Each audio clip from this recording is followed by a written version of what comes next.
All right, let's talk about something we all do. Probably more than we'd like to admit, buying stuff online.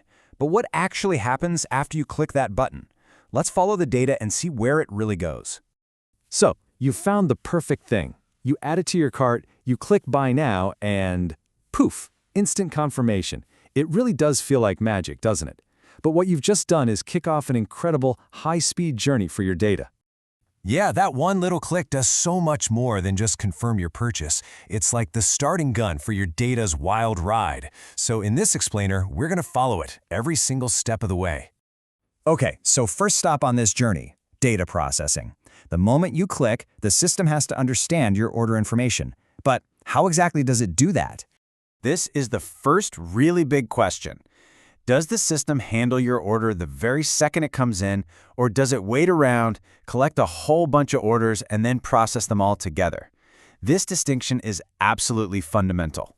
So here are the two main ways it happens. On one side, you've got real-time processing. This is all about speed. Think about booking a concert ticket. The system needs to know right now if that seat is available. Then you've got batch processing. This is all about efficiency. It's more like your power company. They collect a whole month's worth of data and then send out all the bills in one big batch. So, bringing it back to our shopping spree, that instant email you get confirming your order, that is real-time processing in action. But when the store adds up all its sales at the end of the day to see how they did, that's batch processing. Two different methods for two totally different jobs. Okay, so we know the data gets processed either instantly or in big groups. But what are the actual systems doing all this work behind the curtain? The very first system your data meets is the Transaction Processing System, or TPS. Its whole job is to handle the transaction itself, collecting, storing, and retrieving all that data. The easiest way to think about it, it's the store's digital cash register, and it records every single sale. And a TPS follows a super precise four-step dance. It kicks off with data entry. That's you putting your info in. Then it processes the transaction, checking inventory, confirming payment. Next, it updates the company's main database. And finally, it generates a document, which is your receipt. This whole sequence has to be lightning fast and totally flawless, every single time. But of course, not every online transaction is the same.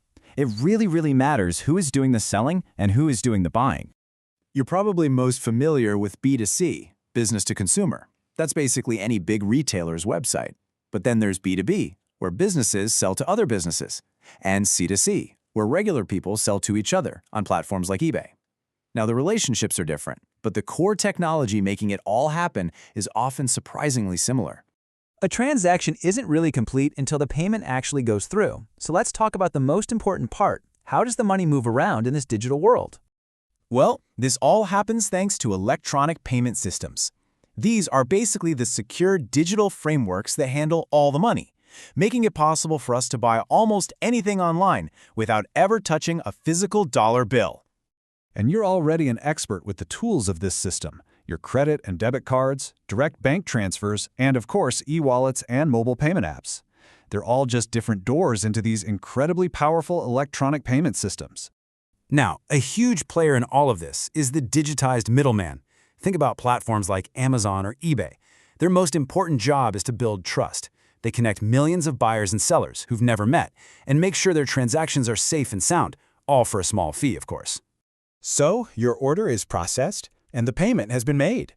But the journey of your data? Oh, it is not over. In fact, you could say its most important work is just getting started. You see, your purchase isn't just a number on a sales sheet. It's a vital piece of information. And when it's combined with thousands or even millions of other purchases, it becomes something incredibly powerful: business intelligence. So how does that data get used? Well, first it flows from that TPS, our digital cash register, into a management information system, or MIS. The MIS is what turns all that raw sales data into useful reports for managers, helping them track things like weekly sales numbers or which products are popular in different states. But the data keeps climbing. From the MIS, it goes even higher up to an executive support system, or ESS. This system takes all that summarized info and presents it in a way that helps top executives make those huge big-picture decisions. Should we open a new warehouse? Is it time to launch a new product? The clues to those answers are buried in this data. And there it is, the complete journey. Your single click becomes a transaction in the TPS. That becomes part of a performance report in the MIS. And that finally helps shape company-wide strategy in the ESS. From a simple click all the way to a C-suite decision. It's pretty incredible. So, the next time you click Buy Now, just remember that complex, powerful journey your data is about to take. Every purchase, every click, it's a piece of a much bigger story. The only question left is, what story is your data telling?